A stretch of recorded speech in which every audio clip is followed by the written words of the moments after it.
December 7th, 1941. The world changes in a single morning. Over Pearl Harbor, the sky fills with the sound of engines and destruction. Cutting through the chaos is a fighter aircraft few have ever seen before. The Mitsubishi A6M Zero. Fast, lightweight, and incredibly agile. In those early days of the war, it feels unstoppable.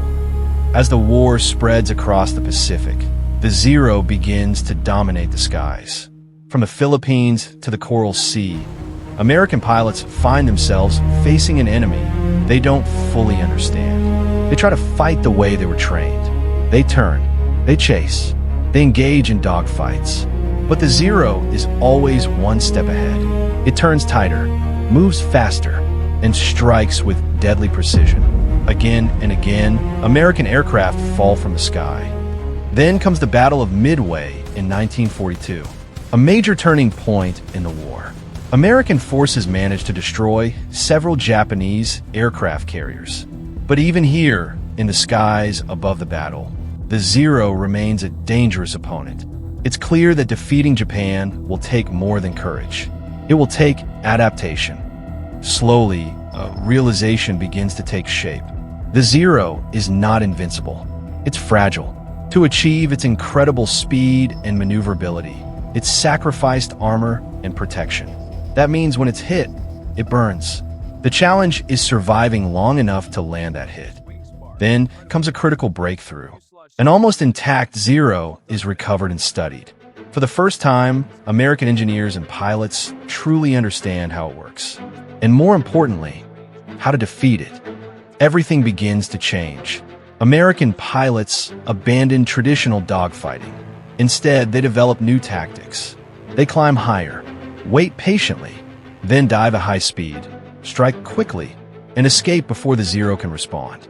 This becomes known as boom and zoom. It's fast, efficient, and deadly. The shift becomes clear during the brutal fighting over Guadalcanal. Day after day, pilots clash in the skies.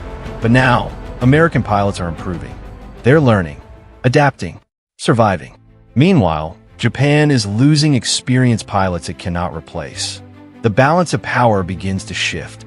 By 1943, a new generation of American fighters enters the war.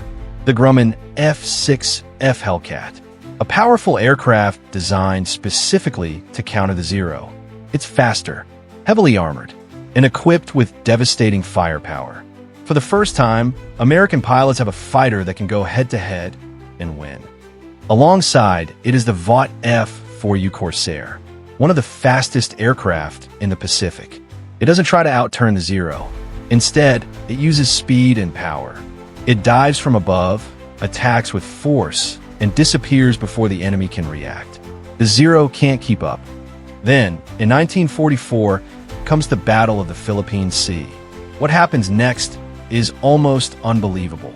Wave after wave of Japanese aircraft launch toward American fleets. But they are met by well-trained pilots flying superior planes and using refined tactics. The result is devastating. Hundreds of Japanese aircraft are shot down. So many that American pilots give it a name. The Great Marianas Turkey Shoot. By this point, the tide has fully turned. The Zero, once feared across the Pacific, is now outmatched. Japan's air power begins to collapse. And in desperation, a new and tragic tactic emerges: kamikaze attacks. By 1945, the outcome is clear. The aircraft that once ruled the skies can no longer compete. The Zero was never a bad design. In fact, it was one of the most advanced fighters of its time.